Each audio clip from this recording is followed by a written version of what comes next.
எனக்கு பிடிச்ச ரெசிபி ஏதாவது சமைச்சு கொடுக்க சொல்லுவாங்கன்னு பார்த்தா சப்பாத்தியை மேக் பண்ணிக்கிட்டு இருக்காங்க மக்களே. சப்பாத்தியை படுத்து விட்டாங்க மக்களே. பாத்தீங்களா என் நிலைமைய?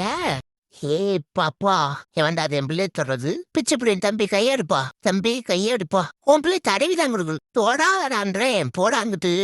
எதுவுமே தின்றா கொண்டு வர மாட்டேன். சும்மா சும்மா தடவி கொடுத்து எதுக்குடா அப்புறா வரவே வராரா? என் பிள்ளைய பார்க்க வர ஏதாவது கொண்டு வந்தா தானே.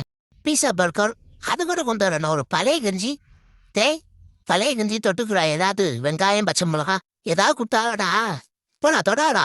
ஒண்ணுமே தர மாட்டேன். எப்படி தொடாடா? இங்கே வரு. நான் ஆத்தான் பார்க்க மாட்டேன். கொண்டே விடுவே. உனக்கு தின்ற கொடுக்குறதுக்கு வேற எதுவுமே கிடைக்கலையா? போயிடா அத்தாங்குது பிச்சு போடுவி. எப்பா பார்த்தாலும் எனக்கு பிடிக்காத ஆரஞ்சு பழத்தை தூக்கிட்டு வர. கொண்டே விடி ஒழுங்கா ஓடி போயிரு. வேணாம் வேணாம் வேணான்னு சொல்லியிருக்கேன். வேணாம் வேணாம் அடிச்சு பிச்சு அடிஞ்சிடும் பார்த்துக்கா. ஒழுங்கா கொண்டு போயிரு. எப்ப பாரு உங்களுக்கு இதே பொழப்பா போச்சு. வேணான்றேன். அவனுக்கு கொண்டு போறேன் என்னம்மா. ஆத்தான் பார்க்க மாட்டேன். பொறாண்டி வச்சு விடுவேன். எப்பா பாரு வேணான்றேன். திருப்பி திருப்பி நீட்டிட்டு இருக்கத பாடுறா. மூக்கிலே பொறாண்டி சுட்டுருமா. ஒழுங்கா ஓடி போயிரு. வேணான்னு சொல்றீல்ல, கொண்டு போங்கிட்டு. போயிட்டு வரேன் நண்பர்களே. பாய் பாய் மக்களே. ஃபேஸ்புக் இன்ஸ்டா ஐடி டிஸ்கிரிப்ஷன்ல கொடுத்துருக்கேன். நம்ம சேனலை மறக்காம லைக் பண்ணி ஃபாலோ பண்ணி சப்போர்ட் பண்ணுங்க மக்களே.